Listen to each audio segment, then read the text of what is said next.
Hey everyone, and welcome to the latest edition of DF Direct Weekly. This is indeed our weekly show where we discuss the latest gaming and technology news, and we've reached something of a milestone. It's our three-quarter century edition, number 75.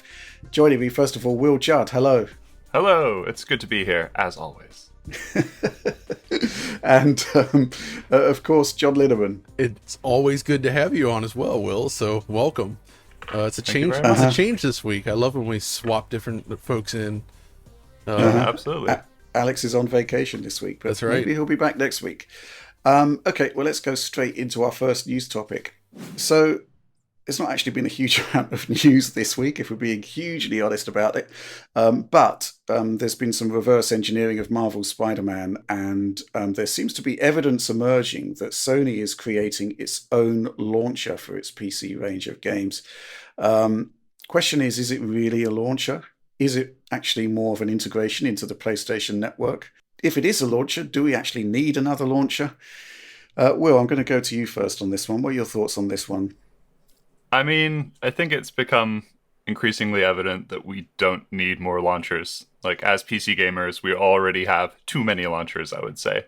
Epic exists as a place where you get free games, which is great. Steam is still kind of the OG and the best in terms of features. And, there are kind of Origin and others on the periphery, right? So I feel it's already too complicated, and we already need additional launchers just to hold the games in the other launchers so we can access them and actually remember that we own them. I've actually, a couple of times, bought a game and been like, finally I have access to this game. And then later I've realized I already had it on Origin or GOG or something like that, Right. So I think it's too complicated. I can certainly see the argument for Sony having their own launcher. I think they have the kind of engineering prowess to make it a decent one, which is, I guess encouraging. But at the same time, I think, their games are coming out on Steam already, and that seems to be working well. So, why mess with that? And indeed the Epic Game Store. You can get on indeed. there as well. What do you make of this one, John? I mean, fundamentally, we don't need another desktop launcher, do we? But is this going to be a desktop launcher? Does Sony have the range of titles to actually justify a launcher? I'm wondering whether this is just some kind of tool that's shared between its games that offers some level of integration with the PlayStation Store, PlayStation Network. That would kind of make a bit more sense, right? Yeah, it seems a bit more potentially in line with Microsoft's solution where they have games on Steam, but you have to use your Xbox Live account, right, to log in. And I think people would be okay enough with that as long as it was just a login, specifically if the benefits are, say, syncing save data or trophy data or something with the PlayStation consoles. But I still think, and I don't know, we'll see what happens, I still think that should always be an optional thing if possible, because I don't want to have to do those logins. But it's okay to have them as an option, but a launcher, I don't think that they're going to do a launcher, and I don't think they have the range of titles to pull it off. There's not that many games on PC that would warrant such a thing, right? And I don't think there's necessarily any evidence here that that's what they're planning. That would be really dumb if they did, though. I think there is some good things potentially to this idea. I mean, I do like the idea of having the ability to share saves between PC and PlayStation Especially versions for of the us. Yeah, true. Yeah, and to be fair, Ubisoft have actually got a really good solution there. They do. You can share your saves across all systems there, which I think is quite impressive. I'm hoping that this isn't a launcher in the vein of all the others because, well, it's just not required. I don't understand why Sony would want to invest that engineering effort into doing it. But certainly the ability to log into your PlayStation account, I think that does have some value. I do think you're right, John, in that a certain degree of flexibility on whether it's actually required would be a good idea. I actually get quite annoyed by the Xbox One on Steam because, why should I need to log into Xbox to play a game that I'm not playing on an Xbox? It doesn't really make much of a sort of dent. It's just extra friction to getting you into the game. But I do wonder whether there is actually a deeper drive here for Sony to be integrating PlayStation into a wider ecosystem here. I think there is potentially some value to that. And I think that's where Microsoft have made some leaps and bounds. Do you see any further functionality there, John, in terms of integrating PlayStation into PC? I mean, what else could there be? I mean, the only real interesting use case is sharing saves and earning trophies, right? Like, Right. I mean, I suppose with multiplayer stuff, but I mean, they're not really putting out multiplayer games right now, I suppose, so that's not interesting. I mean, They're planning to, though, aren't they? There's yeah, a lot of games as a but service they titles, already your favorite. do, cross-platform play, right? So that you'd kind of expect that anyway. So, I mean, really, it just seems like saves and trophies. That's the reason why you would do this, and the only reason I could see anyone wanting it. And if they do it in a somewhat frictionless way, then that's totally fine, I think. But ultimately, I think PC gamers don't want more friction when they launch their games. There's already enough of that to deal with. And I think we've seen that sort of play out, and that most people are not really in favor of launchers. I mean, Will, how many are actually left? I mean, we've got Steam and Epic Games. There's the GOG Galaxy stuff. You've got Origin from EA. You've got Uplay. Yep. There's Rockstar. Xbox. There's Battle. Yeah, Wait, is Rockstar Battle.net has still a some. thing? Or what's left? Is there anything else left? Steam. Or That's quite a lot of launches. Yeah, that's already that's a lot. I feel. agree. I don't know. I do think there is a deeper discussion to be had here about Sony's plans for integration into a wider ecosystem here. I'm curious what they're going to be doing there. I think it's on the cards. They're playing it quite. They're not sort of telegraphing their intentions in the way that Microsoft did, but I do think there's something there, and I think ultimately the sort of objective is the same, right? It's to get your games played by as many people as possible. And, moving into the PC space, deeper integration there certainly makes a lot more sense. But the question is really, I guess they're doing very well at the moment with this concept of putting, 3-4-year-old games out on PC. They're selling, and, Spider-Man is still an awesome game, regardless of its age. Well, it taps into what PC gaming is often about, and it's taking a game and allowing it to exist beyond its initial release window by giving users the chance to optimize and enhance the game, right? Because PCs are not static; it's going to continue to upgrade, and that's the whole thing. If you couldn't run a game that well initially at launch, give it 3 or 4 years, and suddenly you're at these way higher frame rates. You're pushing visuals out. That stuff's very appealing, and it makes people want to revisit classic games. In a way, it almost serves as a remaster to some degree, Right. but So Spider-Man remastered. it's kind of Spider-Man remastered, if you will. So, Will, you actually played through Horizon Zero Dawn Yep. and completed it. Had a great time with it, and you're more of a PC gamer than a console gamer, right? So, do you see the value of the PlayStation games arriving in the PC space? But is there anything more you'd like to see from Sony Well, rather than just porting their games? it's a tough question. I mean, certainly the ability to pick up where I've left off on a console would be amazing. I had to basically restart all my progress when I went, played Horizon initially on PS4 and then, later played it on PC. And it was, quite difficult to get to grips with it. So having some sort of, save game transfers would be amazing. Beyond that, I don't know. What else? What more could they do in terms of making? Tell me, Will, if there's any companies that could get away with a launcher right now, who would they be? Who do you want to see a launcher from? I don't want to see a launcher from anyone. I mean, even Microsoft, who have the advantage of building Windows, can't quite get a working launcher. Wait, how does on Valorant PC. work? I don't play Valorant. Is that just in Steam, or is there actually like a dedicated? I think there's a launcher for that as well. There's one for World of Tanks. I knew it. Of course, there's a launcher. Yeah, of course there's a launcher.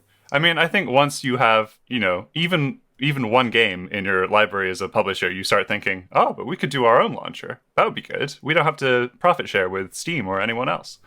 I think that's kind of the suspicion, right? That this is about taking away Steam's revenue. the 30% revenue split. For my money, though, the Yeah. only I would be okay with a New Blood interactive launcher. Like if they wanted to do a launcher, it's just that, and then they Right? modeled it after like the old Genesis or Nesticle emulators. You get like dripping blood from the top menu. I mean, I'd be way into that. But other than that, no more Well, yeah. launchers. Yeah. Well, that does seem to be the case that, as you said earlier, Microsoft seems to have seen the light and everything is happening on Steam now. But there's still the thorny issue of Game Pass and the Windows Store launcher, which let's not go there again. I think the last time we talked about it, I described that it needs to be burnt to the ground. Uh, but I don't know. I guess we just need to sort of wait and see what happens with Sony here, what their plans actually are. PC launcher doesn't make sense on its own merits, but if there is deeper integration into the ecosystem, plans to expand that ecosystem to be more inclusive to PC gamers, I think that's great. But in the meantime, it is just hacks from Marvel Spider-Man that suggest there is some kind of integration coming. But I guess we'll leave it there. Let's move on to the next news topic. Not so much really a news topic, but more really an interview, a piece of content on gamesindustry.biz that we found really interesting and wanted to share. Team Asobi, they've created some amazing games in the past. Astro's Playroom, just phenomenal. We've actually got some insight. I mean, they're quite an enigmatic developer, based in Japan, they're deep within Sony HQ. With this interview, we've actually got some sort of insight into the size of the team, what they're doing next. They're talking about a new project that's going to be bigger than anything they've done before. We've got some idea now of the size of the team and also the philosophy of the team. John, this was a really interesting article, right? Yeah, and I love having some more insight and sort of confirmation that they're doing well and they are continuing to produce new content, new projects, I suppose. It seems to suggest they're about 100-person team at this point. Is that right? And I think they're hiring up. I think they're less than that. I think maybe 60. But it's all happening. They're trying to get up there, yeah. And I like how they noted. So actually, the first big thing that they were known for, obviously, I think they did stuff prior to this, but they did Astro Bot rescue mission on PlayStation VR, which I think is the best PlayStation VR game by a fair margin and one of the best VR projects like ever made.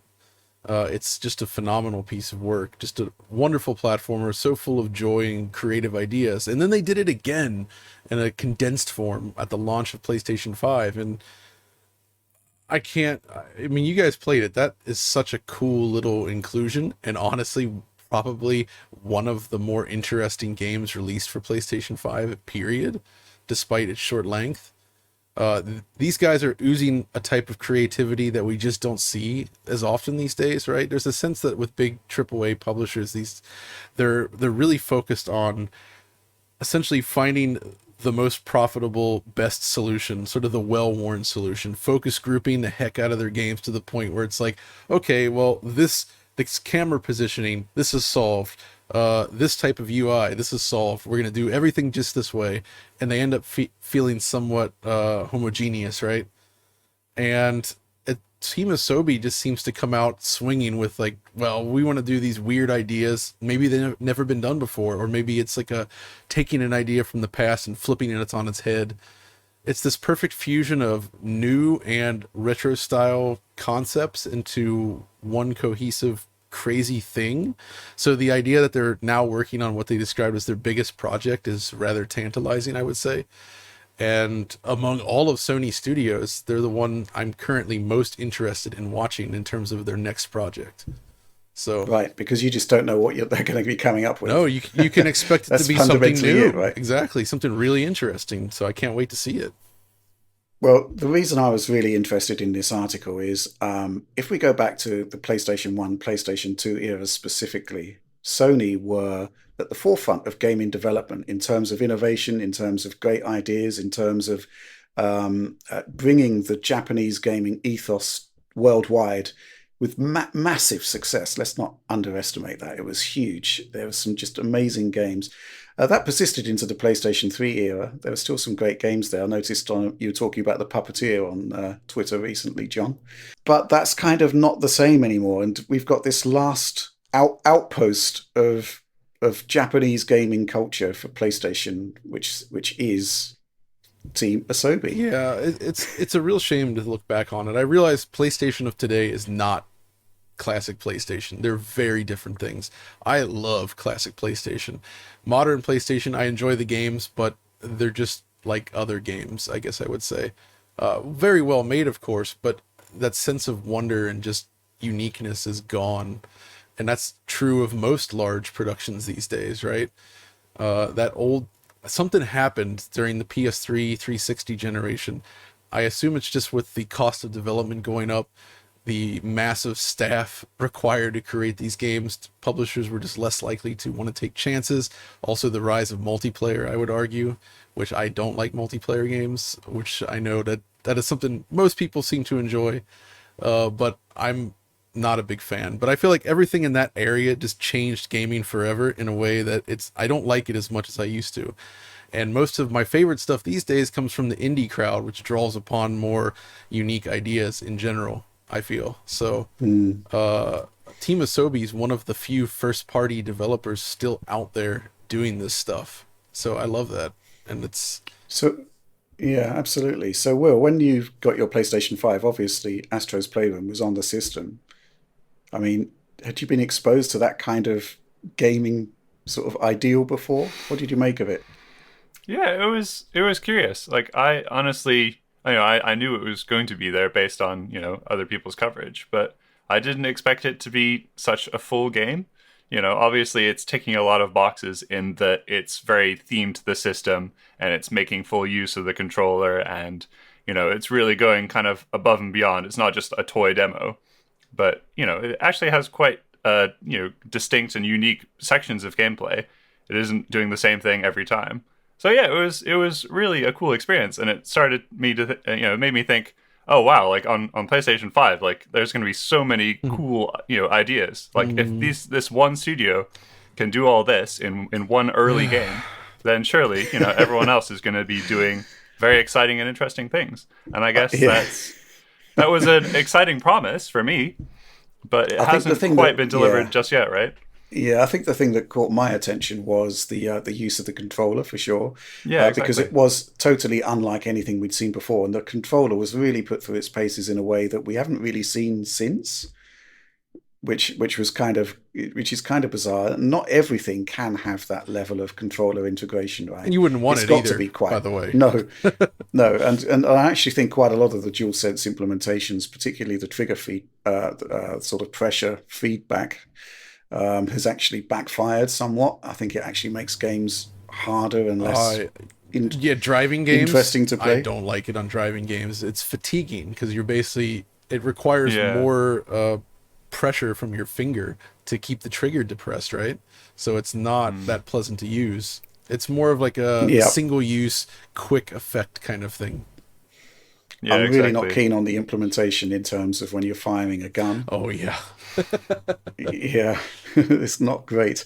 But that's the way it's all played out so far. But hopefully we'll see more on that across the generation as more work is put into it. But something else that sort of caught my attention from this interview was that they seem to have a section of the team that is simply looking at innovation and new ideas. And, that's just fantastic. And just really looking forward to seeing what these guys have got coming next. Link is right here. I'll put it into the video description as well. Do check out that interview. It's really interesting stuff. But in the meantime, let's move on to the next news topic. Okay, so the next news topic. We're going to be talking about Sonic Mania, which looks set to appear on a vast range of different platforms in the wake of the news that the original source code has essentially been reverse engineered, decompiled, and the ability exists now to port the game onto many different platforms. And kicking off the port frenzy is the arrival of a PlayStation Vita version of the game. And I'm assuming it's early work, but it still looks really, really impressive. Now, Sonic Mania, John, one of your favorite games ever. Mhm. Is this good news, this compilation, this decompilation? In theory, it is great because it means that you're going to be able to play this game on many, many more platforms. The idea of a Vita version is obviously pretty phenomenal, but it's still a relatively recent title, right? What's Sega going to make of all of this? I haven't done this yet, but I think usually with these decompilations, you still need the game files, right? So it's no different than just pirating the game in the first place, I would say, which, that's already an issue anyway. So I don't think it's going to tap into sales or anything like that. What it does do is it sort of opens the doors both for ports to different platforms, but also increased mod support. It basically makes it easier for designers to create new things for Sonic Mania to sort of build upon what's already there. And who knows what's going to happen with that, because the Sonic community is just absurdly awesome with this stuff. Sage is happening right now or soon, which I want to talk about soon. I love what they do there, which is the Sonic Amateur Games Expo. They do it every year, where you have essentially homebrew developers and software developers creating stuff around Sonic and sometimes adjacent. That's really good. But yeah, seeing this running on Vita is awesome because I actually always wanted a Sonic game, a proper Sonic game on PlayStation Vita, and Sega never delivered because the Vita existed during a time period when they just weren't doing that, right? Like, we did get Jet Set Radio on there, which is cool, but we never got a proper Sonic game. So based on the videos out there currently, and I want to try it with myself soon, it does seem to run mostly just fine, even in this current state, kind of as you would expect. And yeah, playing that on a nice OLED Vita, that sounds like a good time. Yeah, I guess thinking about it, Sonic Mania is available on a range of modern platforms. So it's not as if they're going to be bringing it to modern platforms that could potentially steal sales of the game. And even so, as you say, because it's a decompilation project with no assets, it requires the original game to run, I would imagine. Yeah, you can't just go to the website and download it, right? It's not Download Sonic Mania. No, it's not available in that way. Has there been any indication of what we should expect from Sage? Any sort of teaser content? There has been some trailers out there, some really cool looking stuff coming, including the spiritual follow-up to Sega Rally that I've been looking forward to. There's finally going to be a demo for that. It's an Unreal Engine 5 game, by the way, so think Sega Rally, Unreal Engine 5. I think it's Overjump, that's what it's called. It's looking awesome. Developer's a nice dude, so I will be checking that out as well, out of curiosity. And yeah, once I get my hands on those demos, got to talk about that stuff, because there's some good stuff that comes out of there. Absolutely. Going back to the decompilation, what do you actually want to see from this? What systems, what versions of Sonic Mania would you like to see? I want to see it brought down to... I don't know how far they can go, but I would like to see it made available, recreated for something like the Sega Dreamcast or a system from that era, one that can also support 240p output. Because I just want a proper native 240p version that I can play on my CRT without any issues. I mean, I can play the PC version on a CRT with some hoops, but just being able to load it up on a console, I think would be really, really cool. And I don't know how doable that is.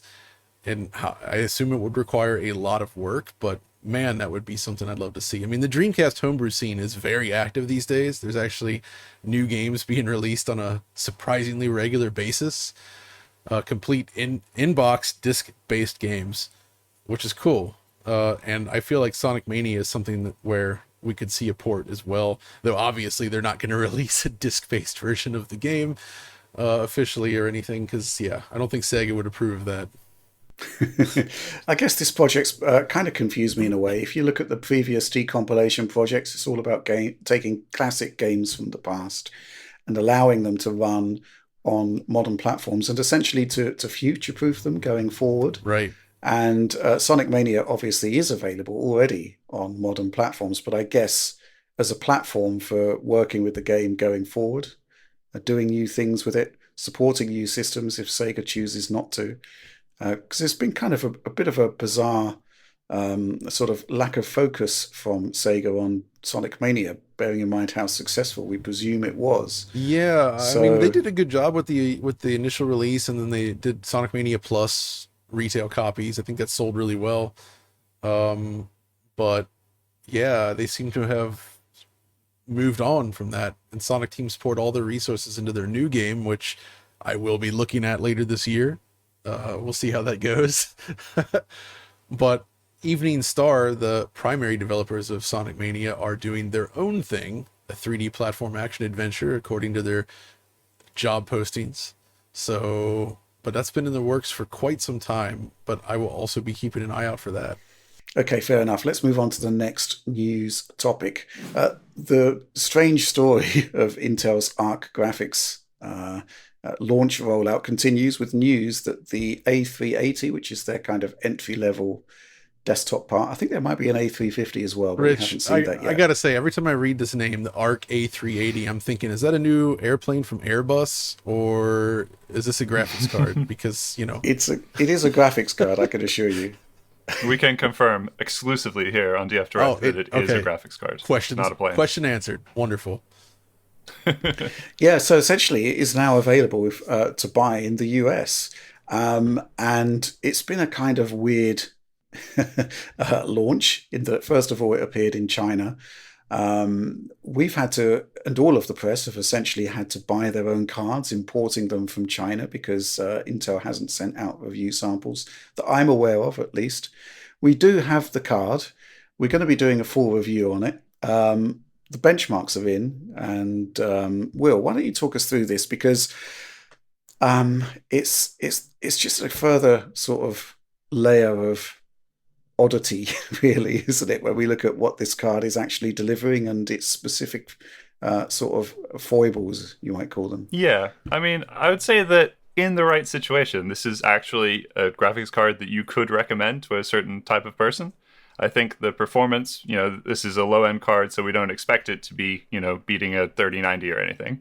But, if you wanted to do 1080p gaming, then it can work. But it has a lot of asterisks after that qualification, right? Is that it needs to be in DX12, DX11 and DX9 don't work. Vulkan is okay. You need to have rebar. Well, they work, don't they? But not particularly well. They do work, but the performance is just, it drops off a cliff, which is unexpected. I mean, I guess it makes sense in that, Intel is doing a lot of stuff from scratch here, maybe working on what they've done on integrated graphics in the past. But yeah, there's significantly worse performance in older APIs. And having rebar is basically a requirement, which it isn't really on NVIDIA or AMD cards, where you'll see pretty substantial performance drops if you don't have rebar enabled. And as well, it has a few interesting features.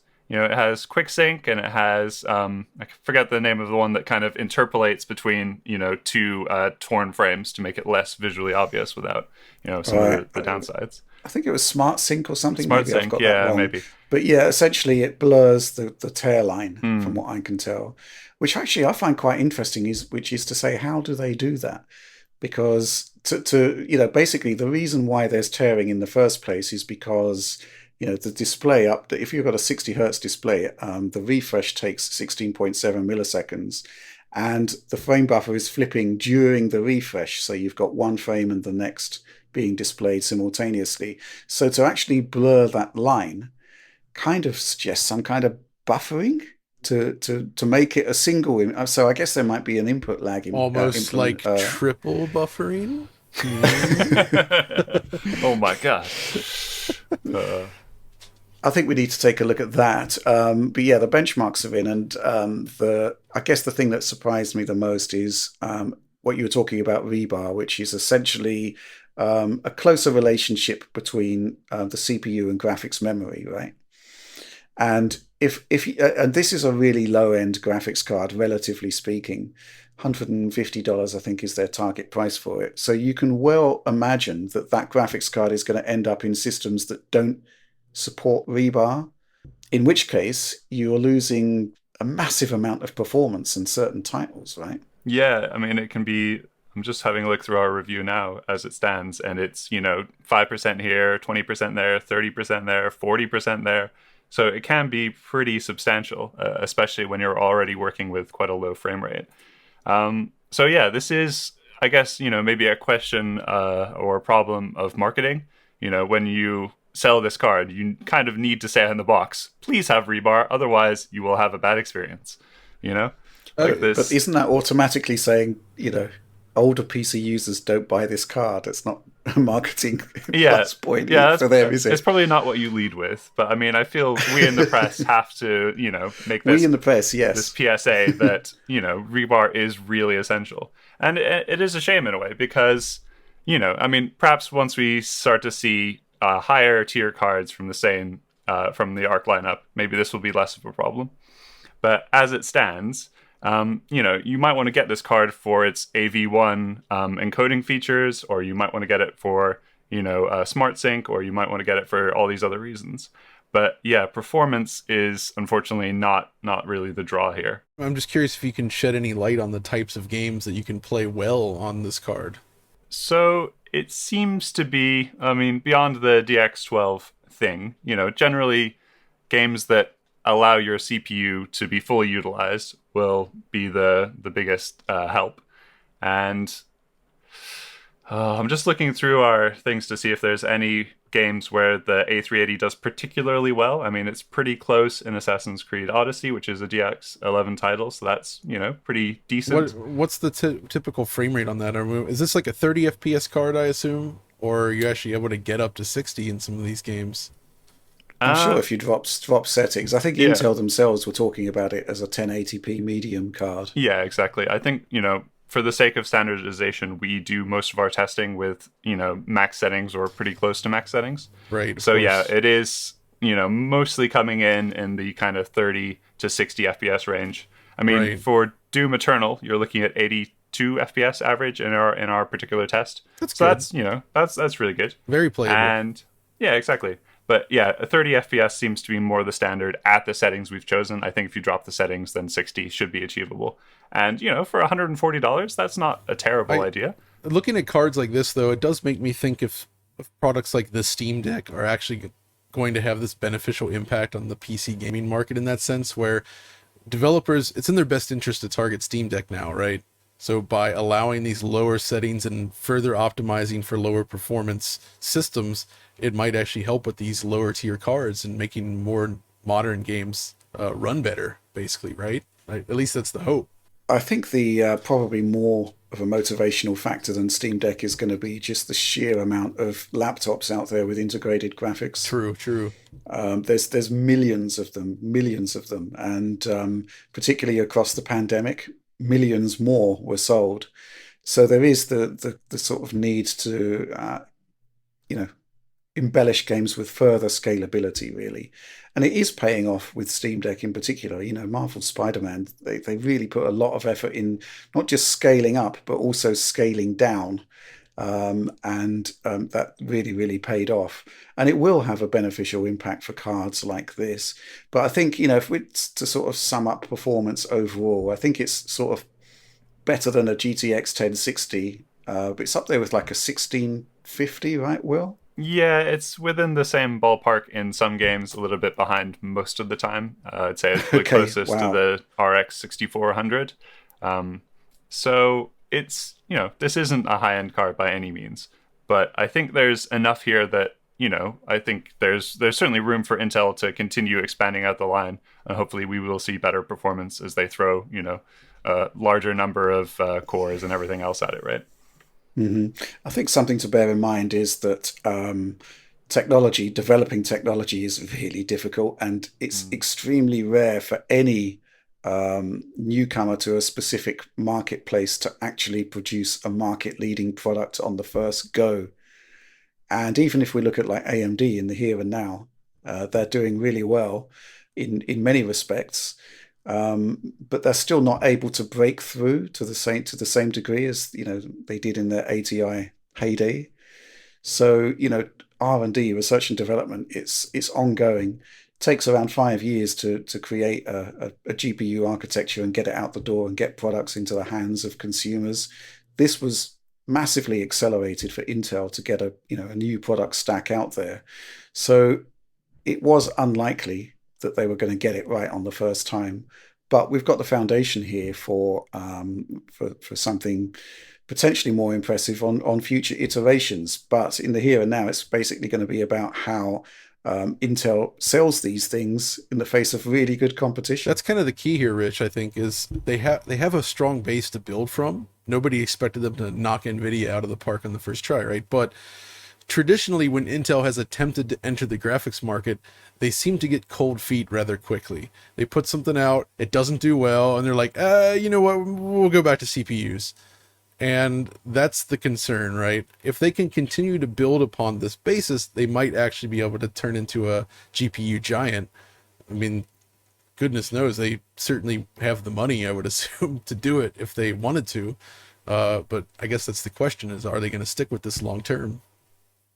Yeah, I guess we'll have to wait and see there. I think, I guess there's some degree of disappointment amongst the enthusiast community because when Intel were doing their last big marketing push, and we actually produced some content about it, I think it was like in January or something, we were expecting Arc to launch by the end of Q1. And all we got was like a sort of laptop launch in South Korea or something like that. Then there was the kind of bizarre mini launch in China, which has now kind of seemingly moved to the US. No review samples. That was the kind of weird thing. There were no review samples of the A380, but Intel were cognizant that the press would get hold of cards, so they produced a reviewer's guide, which was kind of bizarre. It's like, well, hold on a minute. So, are we supposed to be covering this or aren't we? Well, we've got to get the card in by the look of it. So that's what we and practically everybody else in the PC space has done. But, they could have made things a lot easier just by doing what everybody else does, which is to seed the card out as, in the form of review samples. I guess there's two things for Arc going forward that I'm really interested in seeing. First of all, obviously, we've got to see the higher end cards and to see, they're starting to put out their own benchmarks now, which sees it comparing favorably against 3060, which I guess is a good place to be. And secondly, XeSS, which we really want to see how good that technology is and to see how it flourishes and evolves over the years. And specifically also to see how it stacks up against FSR 2.0, because there was this idea that XeSS would be like an open source or more open alternative to DLSS. But, FSR 2.0 has done a pretty good job of filling that niche already. So it's all about whether the cross-platform nature of XeSS, how that's going to work out, and also how good it is. But yeah, I guess, again, we'll wait and see. But we should have that review coming soon. Obviously, we've been somewhat held up recently, what with new website designs and whatnot, but that is in the offing. But yeah, let's quickly move on to discussion about just the state of the GPU market in general. I'm actually shocked that we're seeing really good prices for the current wave of GPUs. Will, you've been keeping an eye on this. It's got to the situation now where AMD's top-end card, the 6900 XT, well, there is the 6950, but let's talk about the 6900. It's well under £800, which is well below its MSRP.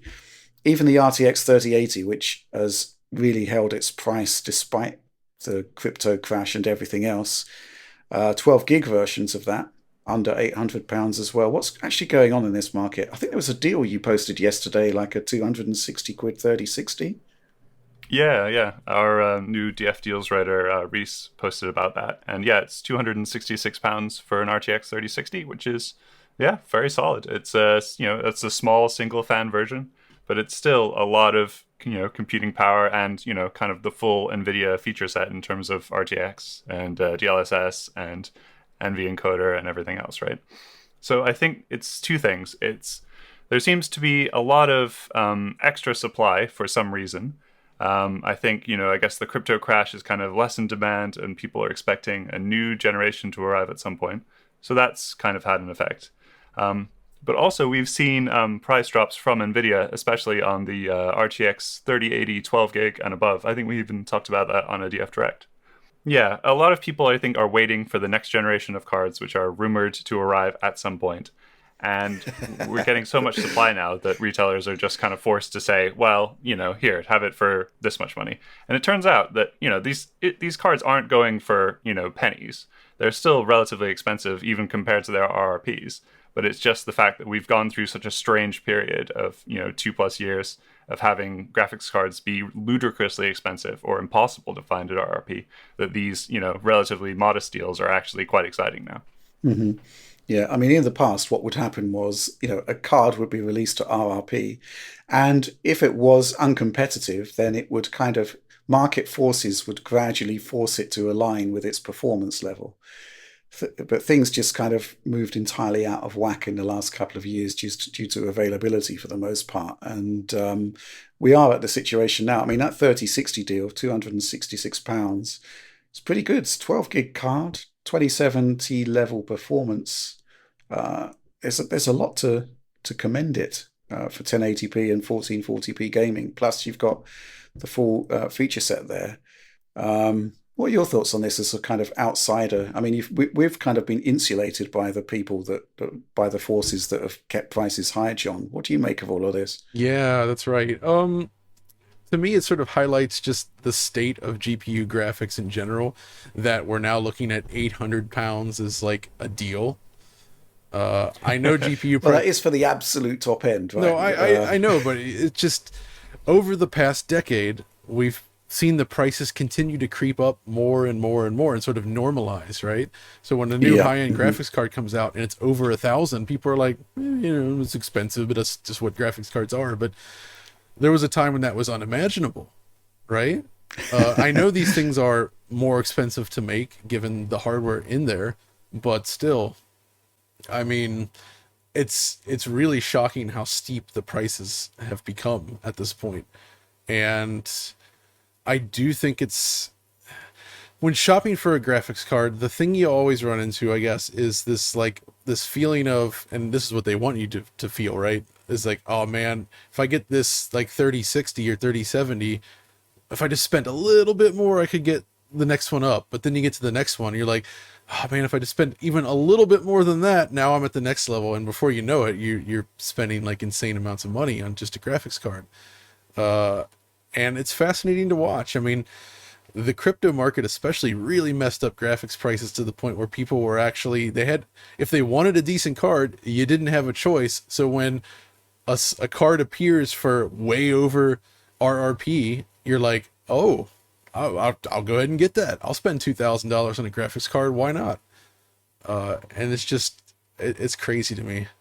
I feel like, I don't know. It's just the place we're at, especially with the way PC gaming is today. It's not like the old days anymore where, if you had a under-spec PC back in the 90s, you pretty much couldn't run the games, period, or they would barely work.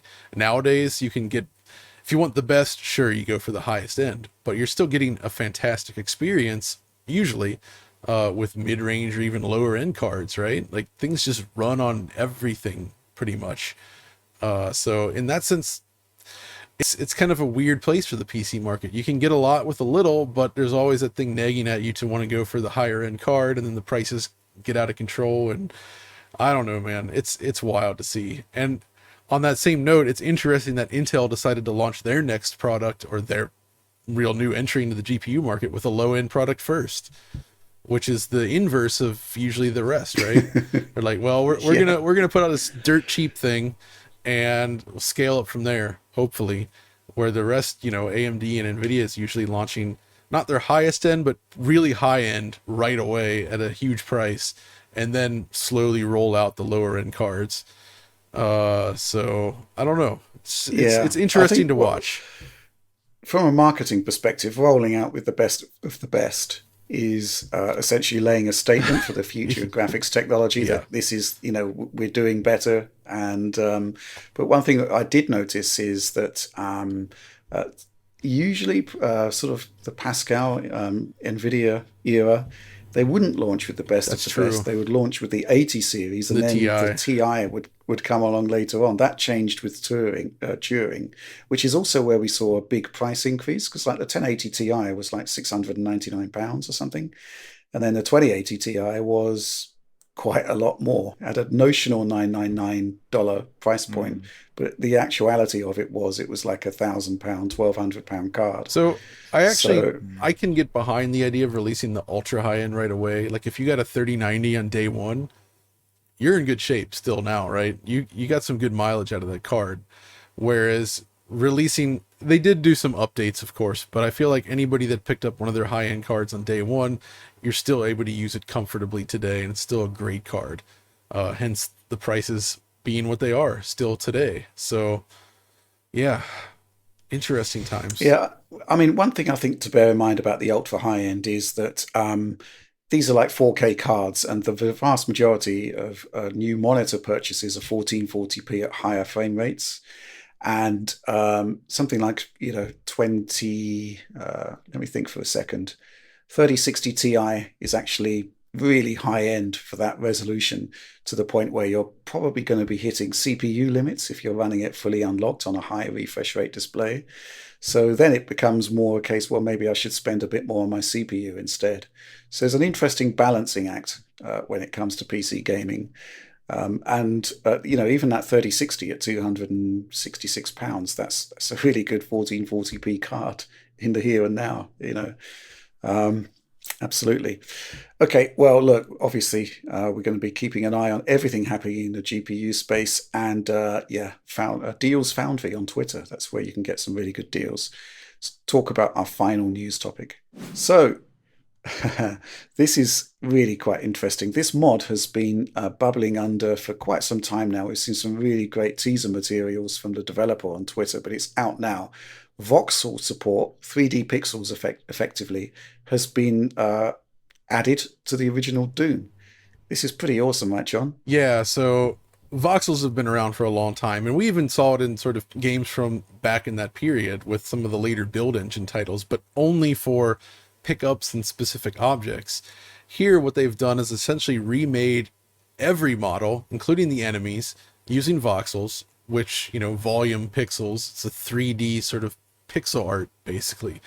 And they've managed to recreate the animation frames and the creatures completely in this format. So they actually look, at a glance, completely authentic to the original sprites, but you can now see them from all angles.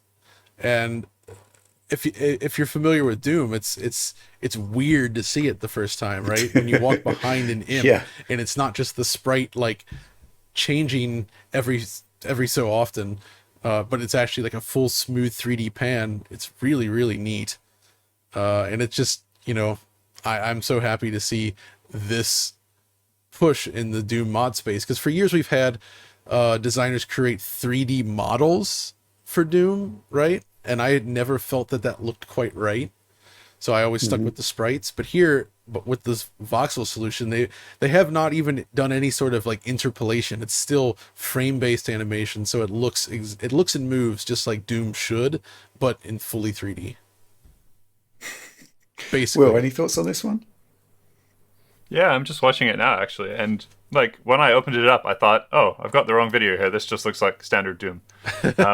So I think it speaks to the quality of how closely they've matched it. But, you can see it kind of moving in a similar way. But, yeah, 3D, as you say. So, super, super cool. It makes me want to just sit down and play this whole thing right now. Is this upcoming, it says, project? So presumably this will be released in a little while. I think it's out now, isn't it, John? I don't know if it's out now. I've only been seeing... If it is, I need to play. Oh yeah, it looks like it is. Well, it is out now. Oh man, I know what I'm doing after this. Oh my gosh. Yeah, absolutely. No, it looks super cool. I want to play through. Is the entire game in here? Presumably? Or is it just going to be a few levels? Just works with Doom. It's really going to be neat for the levels that rely heavily on props. Like sometimes you'd have Doom levels that have all those like torches set up everywhere or lots of barrels, and that's when their sprite-based nature becomes extremely obvious. Or the trees, right? You have those kind of burnt husks of trees, especially in the hell levels, that Yeah, their sprite nature was extremely obvious. So moving to full 3D really enhances the overall look. And next stop is voxel Doom for Doom 64. That would be awesome. Well, Alex was really excited about taking a look at this, but it launched just as he went on vacation. Yeah, the same So, day. yes. So I guess he's going to be taking a look at that once he gets back. Whether that translates into content, I don't know. But as you can see from the footage playing out as we speak, it looks pretty awesome.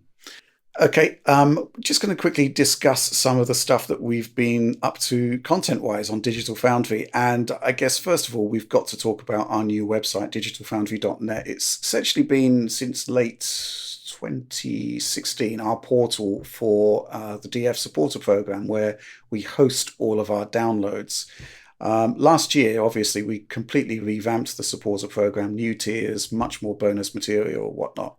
But the website didn't get any of the attention it kind of deserved, but that has been fixed now. So, Will, you spent a lot of time on this, making this good to go. Why don't you tell us about it in a bit more depth?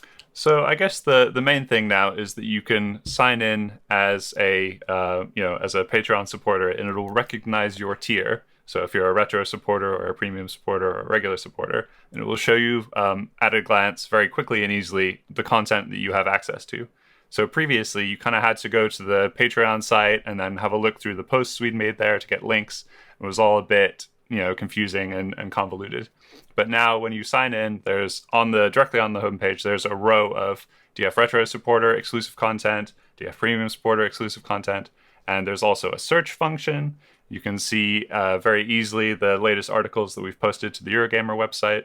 You can get to the store, and generally, things are just a lot easier to find what you're looking for if you're after a certain, a game that came out on a certain platform that you want us to cover. Like you can have a look at PS5 or PC or Series X or whatever else, and you can search. I don't know exactly how well the search works because we've just put the site live yesterday, but in theory, you should be able to search and find whatever, thing that we've produced. So it's very exciting.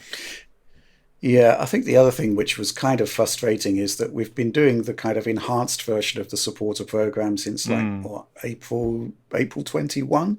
So there's actually a big backlog catalog, a library of exclusive content that's only available to supporters. And if you just signed up, like today or yesterday or last week rather, you would have to trawl through the Patreon posts to actually see the stuff that you're entitled to see. And there's tons of content where, people have asked questions and it's like, well, we did this video last year. We haven't actually been able to showcase that in any way that's easy to actually find the content easily. It was just not possible. But with the new site, that is possible now. Everything is there. Everything is very easy to find. And more to the point, we also do, for premium and retro supporters, early access to standard content. And again, if you aren't getting the emails from Patreon, you might not know about that, but now that's all clearly signposted on the site as well. And it's also really good to be able to get at a glance access to DF retro stuff more easily. One button and you're seeing everything we've done there. So it feels like it's got a bit more of a home. So, John, you weren't hugely involved in the development I was not involved. of the site. No, not really. So what do you make of it now? It's all live. I am very happy to see how it turned out in the end. I always liked the aesthetic of the original site, but quite frankly, it felt like, when a game console launches on day one and they have like 5 games in the store and like, yeah, this will work. But then 2 years later, there's like a lot of stuff on there and no longer, you can't search it anymore and it's barely usable. That's how digitalfoundry.net was for me, to the point where if I wanted a video that we made, I would just go through FTP instead rather than using the site, which I think says everything. Now, right. However, it is actually functional. It looks nice. Everything's easily accessible. You can get right to the different sections. It's broken up based on the tier. It's great. It's exactly what I wanted to see. I'm really happy with it. I especially love that dedicated DF Retro section. And it kind of made my eyes pop out when I realized how much stuff we've made over the years for that's retro focused. There's a lot on there, Mm-hmm. and a lot of bonus stuff too, which is cool. Yeah, absolutely. So yeah, I mean, if you are considering supporting, do check it out. If you are supporting already, just pop over to digitalfoundry.net and take a look at it. And kind of staying on the subject of the supporter program, one of the things we're most proud of is basically how the retro tier enables John the time to put in all of the effort required to do these hugely impressive major DF retro episodes, and you've just finished one. That's right. John? Yes, it's going to be going out, I guess, over the weekend. Yeah, to retro we'll put it up over supporters. the weekend. Exactly. But yes, I finally got a chance to tackle one of my favorite game series, which is Klonoa, Kaze no Klonoa. That just got a re-release recently, sort of a remake on modern platforms, and I thought it was a good time to revisit that in detail. So I made an over 2 hour episode on it. Wow. What? 2 hours? Yeah, it's over 2 hours. There's a lot there.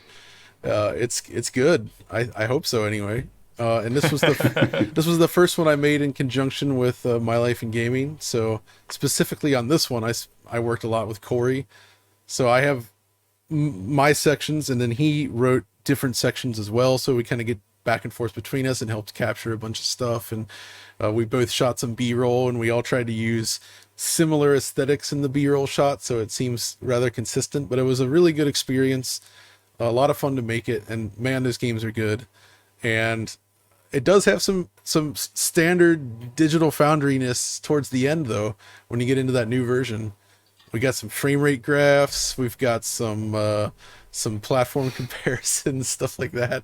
But nice. Yeah, it's the thing I really enjoyed looking at was seeing how being able to compare a PS1 game to a Wii game and then to like a PS5 and having all of those together. It's a weird comparison to make, and it's not one I've really done before, but it's there, and it's fun to see it in action, I think. Mm-hmm. I guess my question is, I mean, the last time we talked about Klonoa on the Direct, you were essentially issuing a warning for the Switch version being pretty poor. And I actually did some capture for that, yeah. And you're right, it wasn't great. What is the situation now on that final version? So there's some good news and bad news. The bad news is that the Switch version still sucks, so ignore that. The good news is that it's great on every other platform, including Xbox One and base PS4. So those give you a perfectly smooth 60 FPS experience.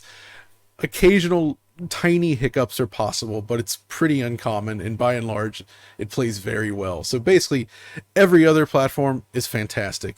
Switch version is mostly 50 to 60 FPS, so it's playable, but come on, it runs a lot worse than the PlayStation 1 game, which I think is kind of unacceptable in that sense. Although the weirdest thing is, if you're on the modern systems like Xbox Series X or PS5, the loading times are ultra quick. But on all other platforms, the loading is actually slower than the PlayStation 1 game as well. Like areas where the PS1 has no loading screens, where it just like fades in and out, you now have a loading screen. And I understand I know why, but it's kind of funny to look at that from a modern perspective and be like, oh, they weren't. PS1 games load a lot faster than people might remember. It only seemed slower at the time because they were coming from cartridges. But if you actually look at them now, it's like the modern consoles are kind of getting back. They're a little better than that, but it's more in that territory. We really went down a dark path for a while. I mean, the PS3 era, and especially, was a nightmare for loading compared to where we were. So, but yeah, it was a really fun video to make, and I hope people enjoy it. And the next one is already partially in production. We have like 13 pages of script written, tons of capture written. It's well underway, and we'll reveal what that is soon. And look for that sometime late in September, I suppose. If Klonoa is 2 hours, are we going to break that up when it comes to the public release? We probably should. Just, that's a huge time ask from people. And it has a very clean split because you have PlayStation 1 era and then you have PlayStation 2 era, followed by the remakes and all that kind of stuff. So I think it would make sense to kind of divide it up a little bit. So I'll probably do that and see how it goes. It worked really well for the PS3 1080p video, because I think just putting a giant video out there is a little bit much for most viewers. And I kind of like splitting it up a little bit. So. Okay, excellent stuff. Okay, well, that's the end of our content discussion. I'm going to be moving on now to supporter Q&A. That's where every week we send out a call for questions on the Patreon, get a big bunch of responses. We choose the best and we discuss them right here and right now. And we're going to start with a question from Tamer Eskander. Again, huge apologies in advance for any mispronunciations. Hello, DF connoisseurs. With 240 Hz OLED screens being introduced to the market, do you think that we will finally have perfect crisp motion on flat panels that eliminates the need for CRT TVs? Interesting question here, John, because I actually did a search for 240 Hz OLEDs. I found a really good video from, I think, Vincent at HD TV Test. Oh, yeah, he's great. This looked to be like a laptop screen that did actually look really quite impressive. But what do you make of this? I mean, black frame insertion is kind of getting us half the way there. I think strobing, black frame insertion, that technique is still required up to a point. I believe once you get to 1000 hertz, you can actually natively get motion clarity on par with the CRT, but you have to send 1,000 frames to the screen somehow. Which, if you can't do that natively, there's got to be some other way to do it. But fundamentally, that's the issue, right? With sample and hold, even at 240 hertz, you're still going to get that persistence blur, partly due to the nature of the panel and also partly just due to the way our eyes work. That's what happens. And the big problem for me, though, is that I play a lot of 60 hertz content, and most of the focus on eliminating motion blur happens at really high refresh rates in the PC space, at least. You can't do that on these older machines. It's not possible. So to natively match what a 60 hertz CRT can do, you really need some sort of, you need strobing like we already have. And that sort of black frame insertion, all those techniques, all those blur reducing techniques, they're very, very effective. More so on OLEDs, I find, because they have the instant pixel response. So you do really get that ultra clean motion, but it always comes at the expense of brightness. The solution, I think, here is they've got to devise a way to like massively increase brightness each time the frame is displayed. I don't know how feasible that is with the way OLED technology works, if you could actually achieve that, because it would basically mean for that split second between each frame, it needs to be like 4 times as bright as the brightest OLED is today for it to actually like deliver perfect motion at full brightness. Any thoughts on this one, Will? I mean, I think it's not going to be a replacement for CRTs because, CRTs are magical and special, as we've covered many times before. OLED doesn't work in the same way, and therefore, will always be a little bit different, even if the motion characteristics can be similar enough. I think in terms of 240 hertz OLED, I think it's going to be really awesome. I was wondering for a long time whether OLED would be picked up by competitive gamers. I'm really into Counter-Strike, for example. And I was thinking, the really fast pixel response times of OLED might be perfect, right?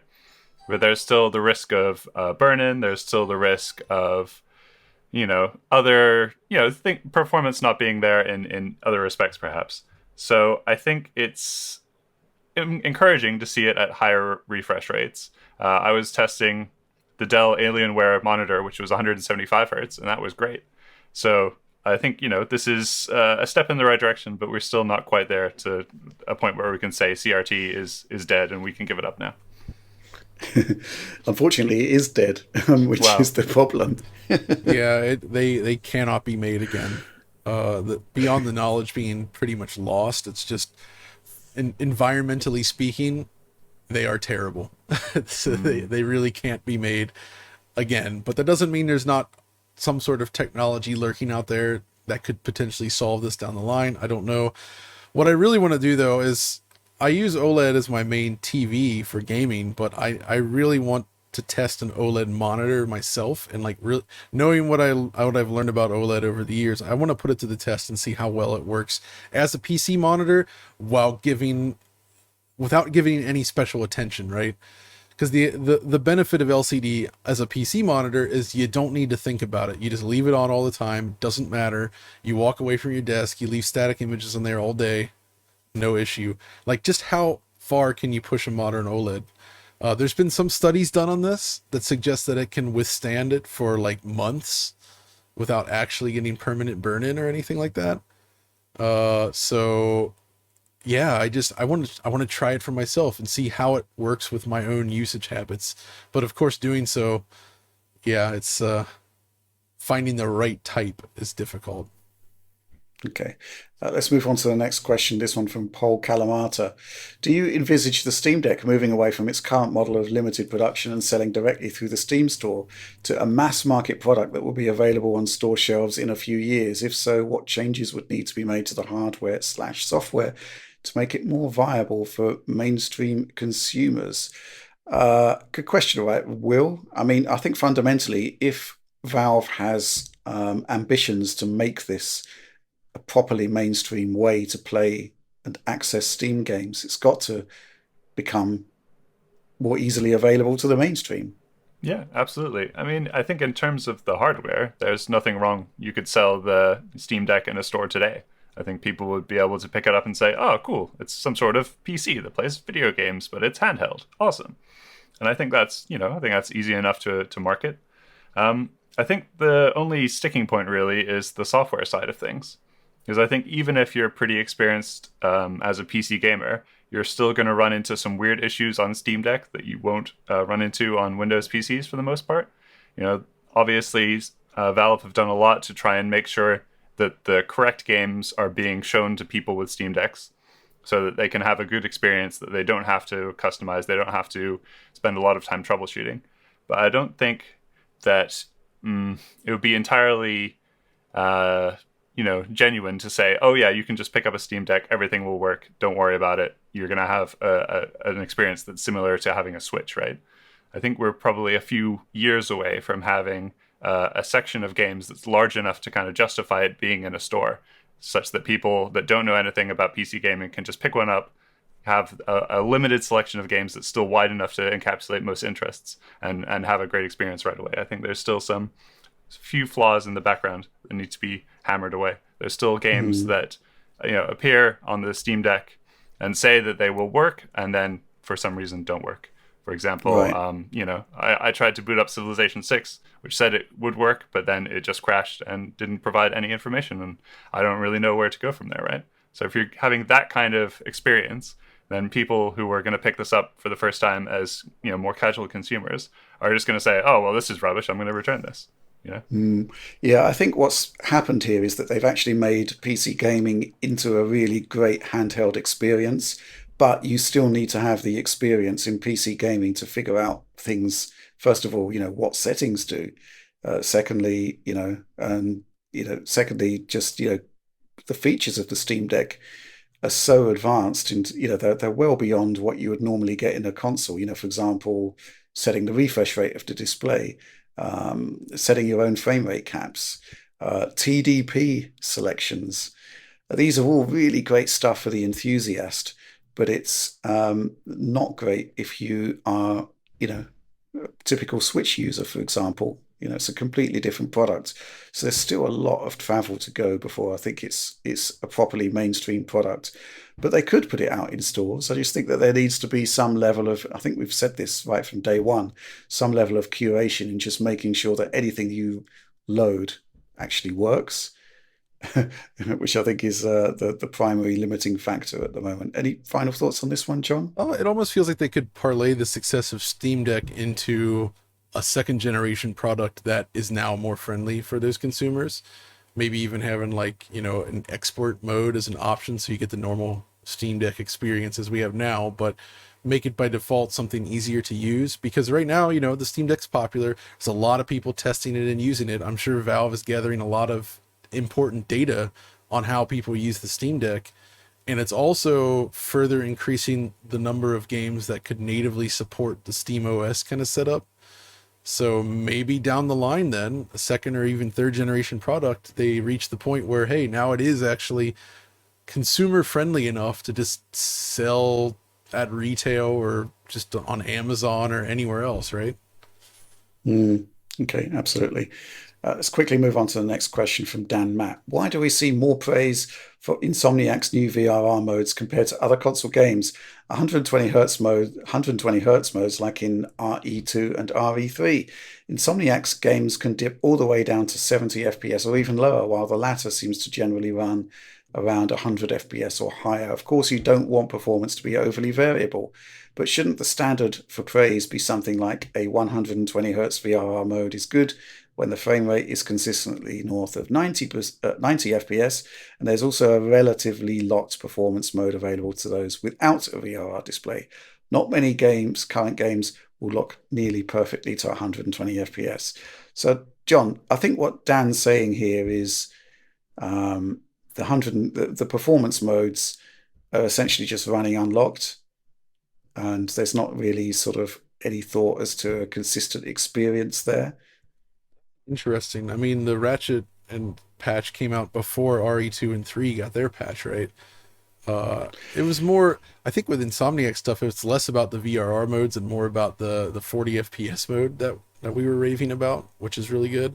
Right. But yeah, what Insomniac's games and some others now have raised is traditionally with VRR in the console space as we know it now, you would have games that would offer a 120 frames per second target mode, and then they would rely on VRR to sort of pick up the slack, so to speak. Whereas these games from Insomniac were never designed for 120 frames per second, and they do not get there. And instead they were like, well, what if we just give VRR users the opportunity to just unlock the frame rate and get maximum performance, which again with VRR looks perfectly fine. It's a subtle but important difference, I think. Capcom was promising sort of 120 frames per second, where Insomniac was just like, well, we're just going to uncap the frame rate. And I think for VRR displays, games that are targeting 60 normally, but obviously they have to go above if they're nailing a locked 60, this makes sense. So they're just two different things, I think. Mm-hmm. Yeah, I think you're right. There is two different objectives there. There are games that have got targeted 120 hertz modes. I think Dan's entirely right here that 90 to 120 is actually a really good window to target for. Yeah. The Insomniac ones are just running unlocked, and I think primarily the big game there is going to be through a tighter response from the controls, input lag. Just running those modes in a 120 hertz container just increases or decreases rather input lag significantly. So I'm not sure it's entirely about the visual experience, but more the experience in how the game actually feels through the control. Yeah, and it really is. It's just about giving that option. Like I would love to see, for instance, if Playground offered an option on Xbox to remove the frame rate cap when used on a VRR display, right? I think that would be cool. If you could get between 60 and 90 FPS with VRR, why not, right? As long as it's not sold as this is a 120 FPS mode, because, it's not. But I would say that there are some games that do deliver a nice, smooth 120 frames per second, at least. They do exist. And a lot of them happened early on, though. Like Call of Duty, the Cold War did pretty good. Of course, The Tourist was there with that. Ollie World does it. It looks phenomenal at 120 hertz. Ori and the Will of the Wisps. Wow, that's one of the best looking ones. Halo Master Chief Collection. I mean, that's last gen sort of thing, but that's cool at 120. So, although that does not lock to 120, unfortunately. But yeah, I mean, I like those modes, and I'm happy we're seeing more above 60 FPS options this gen so far. That's the key. Okay, next question from James Post. After a GPU upgrade 2060 Super to 3070, I went back to a couple of games that I've never been able to run well with all the bells and whistles, specifically Final Fantasy 15 and, it was inevitable, Batman Arkham Knight. But just more brute force doesn't seem to make features like Batman's dynamic smoke/fog or the soft shadows and VXAO in Final Fantasy 15 run that much better. Can you think of other cases where games included high-end aspirational features that never ended up scaling well with new hardware and maybe weren't worth including in the first place? And are there RT features such as caustics, etc., that might end up in that category in the future, too heavy to ever really be worth it? Any thoughts on this one, Will? Um, to be honest, I was having a look at what the actual performance differential between a 2070 Super was it, and a 2060 Super. Of course, that's the one we haven't tested. And 2060 Super to 3070 is basically, well, 3070 is like a 2080 Ti, so it's quite a leap there. It's a couple of rungs on the 50 ladder. to 60%, I'd say. So yeah, I think that's enough of a leap that you would expect things to just brute force run faster. But I think the important thing to keep in mind here is that these sort of features are kind of relying on specific hardware, right? And having extra compute or having extra RT cores or whatever doesn't necessarily mean that some of these features will run at full speed. I don't really know how it works on the back end, to be honest. I think the issue with the things that he's talking about here, the dynamic smoke in Batman, for example, they just weren't ever really any good features to begin with. They weren't, presented in an optimal way. They seem to have massive bottlenecks simply in engaging them, regardless of the hardware that you're talking about. The Final Fantasy 15 features, I can't remember. VXAO is that really nice, and Yeah, I remember the features, but not the performance yeah. implications. I don't remember that either. Yeah. I think fundamentally, though, these kind of niche features can often be presented to developers in a way that makes them difficult for them to integrate and may not have huge amounts of scalability built in. The one that's actually springs to mind specifically from Final Fantasy 15 was the whole Hairworks debacle. Yeah. Which just point blank just doesn't run well. It's less about exact features, but I would raise Crisis as an example. Which, is still melting PCs, as we say, to this day. Yeah. That original game, it's very single-threaded mostly, if I recall. And it just has bottlenecks in places that you can't easily brute force through. Mm-hmm. I think my final thought on this is that it is actually quite niche features that are affected by this phenomenon. By and large, the leap from a 2060 Super to a 2080 Ti class performing card should serve you exceptionally well in most titles. It's just these kind of outliers that are kind of bizarre. Let's move on to the last question. This one from Moogle. Hello! ! Will Richard ever go back to doing unboxing videos? He pointed out the NVIDIA Turing unboxing video as an example there of stuff we just don't do anymore.